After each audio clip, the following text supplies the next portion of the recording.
Bafethu kubonakala ngathi ngolosihlanu nge-29 kaMeyi 2026 uGeneral Nhlanhla Mkhwanazi uzo-onarwa yi-National News Club plus i-UNISA ungumpethe kumcimbi nokwenza nendaba. Since wenza lanto akayenze sasibhadlalala nge-5 kaJulayi 2025 kubonakala ngathi nje noba engazithanda incama indaba ingathi wenze uGeneral Nhlanhla Mkhwanazi une-influence into yoba abantu noko mababe nomdla, so uzo-onarwa ke. Ndisho nje uba la mini yetheko on Friday hayi into uzobe edlale i-bow tie eyideserve ke phofu loo nto. Ndingaqali ukuva ke ukubalasela kwakhe ne-Google search sometime last year ike yatsho yathi uthathe unumber 2 phansi koba unumber 1 into ezisetshwayo kuGoogle kungutemu, then uGeneral Nhlanhla Mkhwanazi wangunumber 2. Apha bafethu ndizothatha imicimbi eyi-3. Ndizothatha ngecase kaBrown Bukgotsi since ebusy applyelana nebail. Eyesibini ndithethe phansi komcimbi okwenza nala case yoBraJoe Sibanyoni uba ithini NPA. Number 3 ndizothetha ngoGeneral Khan. uGeneral Khan izakhumbula ngulo wayebanjwe plus ukhadwa igama lakhe limane livela nje kaninzi apha kuMadlanga Commission ke.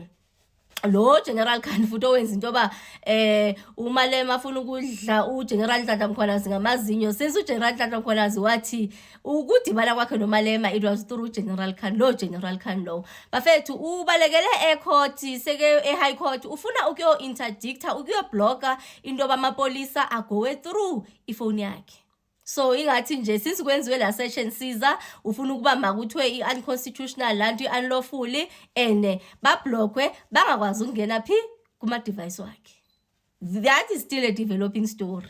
So asiyazi zathi into yakhona uzawina na. Ngabatheni abakwazi into yoba ifoni ziblockwe, ngabatheni futhi ifoni zabo ekwazi into yoba mazisetshwe because evidence ikhona kwezifoni bafethu. Ngiyakhumbula ndithi washo uGeneral Nhlanhla Mkhwanazi wathi nje nezidilithiwe sikwazi ukuziretrieve. Sazi ke iyawuzala nkomoni. Sibuyeni kwicase yoBraJoe Sibanyoni. I-NPA bafethu apha seyiloje i-complaint eformally against la magistrate owavele wathi nje uzo-strucker off la case yoBraJoe Sibanyoni, and then ngaphezulu ufuna into yoba makachargwe for i-contempt of i-court la prosecutor engazange ifike untaba.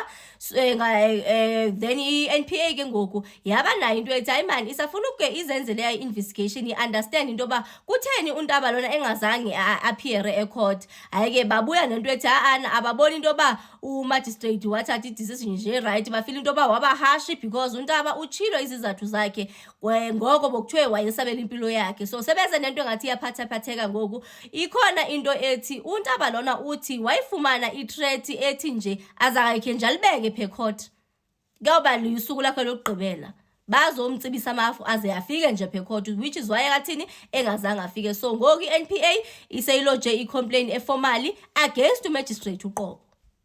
Sizayiva ke apha exesheni bithi into yakhona nansi into yakhona ne i-media statements akhona sharp. And then ke ngoku sibuye kumcimbi kaBrown Bukgotsi. Ndizawukhumbula mase uBrown Bukgotsi ubanjelwe la nto yoba stage i-assassination yakhe kwakhona umuntu othi hayibo umbonile kodwa umuntu ephuma kula moto edubula imoto leyo wabuya banjwa noBrown Bukgotsi bazenzile ke-investigation zabo kukhona nempethe i-expect apho ede yatsho yathi hayi bathe xa bebona even ezi bullets indlela ezigqobhoze ngayo la moto iyabonakala uba la moto ibimile. So ithi ke ngokulento uba ngabe imoto yayihamba phansi kwesistory esasithethwa nguBrown Bukgotsi baniyamkhumbula mos napha ku-Addo Committee wathi wayehamba wabaleka wayojika phiphipi wabuya uthe xa kathini wehla waphuma wabaleka wathini. Kuthiwa nje kuleya moto kuyabonakala into yoba akekho umuntu wayekhona xa kwakudutyulwa.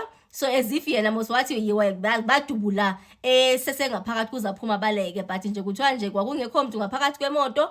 And inoba ke nomcimbi lo wemoto i-position inoba i-direction le evela kuzo ezibullet ezi iyachaza nje into yoba ayiqalisanga ukuba khona lento yayithethwa nguBrown Bukgotsi phansi koba ke ne-witness ikhona. Hayi bafethu kuvele nenye into ngoku ethi uBrown Bukgotsi ngathi waseke approach even investigate into yoba imandoda ngiyawuhayo yikho nje into engiyakwenzela yona nayo into yoba ungazo-oppose i-bail yami, meaning ke ngoku sekethini inoba umcimbi nokwenza nokuthini nokunyoba ebefuna ukunyoba i-investigate khona ke i-communication etsho njalo. And then i-investigator yaba nayo into ethi hayibo I took i-offense kulonto leyo. Phofu ke uBrown Bukgotsi ngubani umuntu bafethu obhadlile by the time uBrown Bukgotsi esenza lanto akayenza ne already sasesibona bakwenzekani. Ukhona umuntu obhadlile osengaphinde futhi abe nenjongo zokuphula istanti esifana nesiya esazi into yoba u5k kiriwe.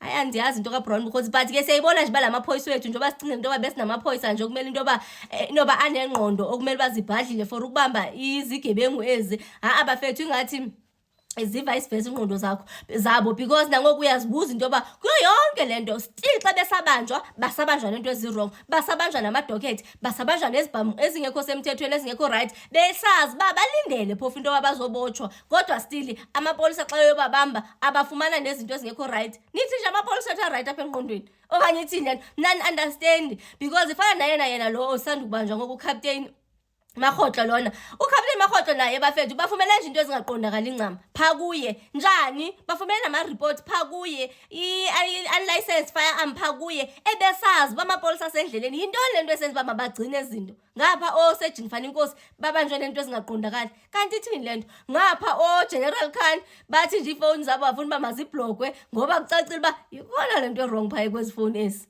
Iyakithini lento bafethu?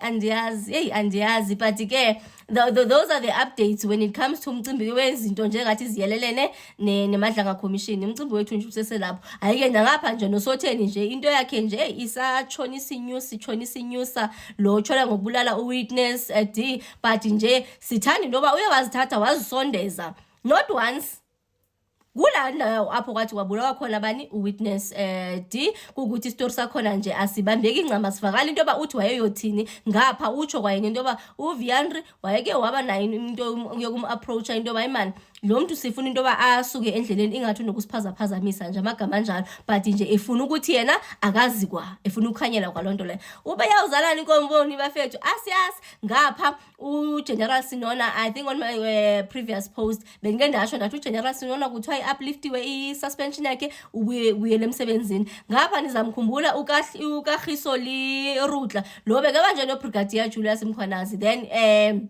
yakhona into ethi nasemsebenzini ngathi uzawususpend uzawuthina uphindele emsebenzini kuthiwa is back in office. Uba ithini yonke lento lena hayi bafethu asiyazi sithule sibukele but into siyaziyo into yoba nje umthetho wona sizawubona apha kubo into yoba injani because ezi cases zabo zi-case in future okuzamane referwa kuzo. Hayi bafethu ngapha upresident wenu upresident Cyril Ramaphosa ufuna sekuphofu sikekhiphe i-threat nje uyagrogrisana nje ngento ethi phansi kwala mcimbi wakhe wephalaphala uthi upresident Cyril Ramaphosa ufuna into yoba iphinde iye ento for i-review la report leyana la section 89 ufuna into yoba uye ecourt for i-review.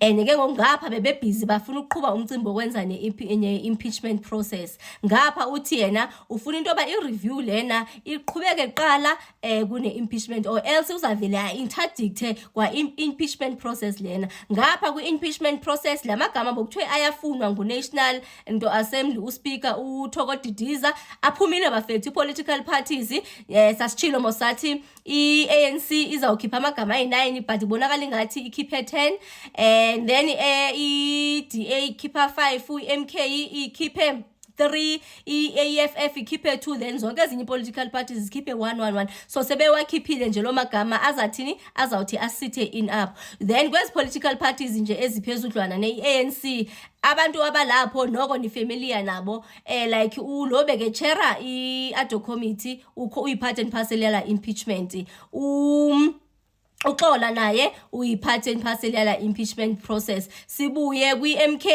bathathe uJudge Hlophe nguye umuntu onobenza abanzi abanye baqhele kangancam but ke thina siyabazi ngenzela nje ukubiza nje lamagama noko ngathi aqhelekile kube khona ke ngoku i-EFF umalema uqobo ukhona plus nomnye yeyiphi kane political party like kwi-Action SA anizumazi ncama umuntu wakhona but akabuyanga uDelin James ne so nje baniqedlana nje bona abantu nenkatha zifake abantu nje ncama esingabaqhelanga. Omnye okhona beke khona kwi-ad committee ozawubuya apha nguVessels sike sambona kwi-ad committee uzaphinde abuye apha ngowe-FF plus so nje asiyazi bafethu izazala nkomoni so bagrogrisile nje ba it's either nilinda i-review if not kungenzeka into yoba avela badicte le process, of which bona ngapha bathi nje ayinanto kwenza ne-impeachment process. Since i-court yakhipha la judgment, kuyanyanzeleka into yoba sibe siqhuba. So silindile sizayiva izathini into yakhona. South Africa bafethu ibhizi.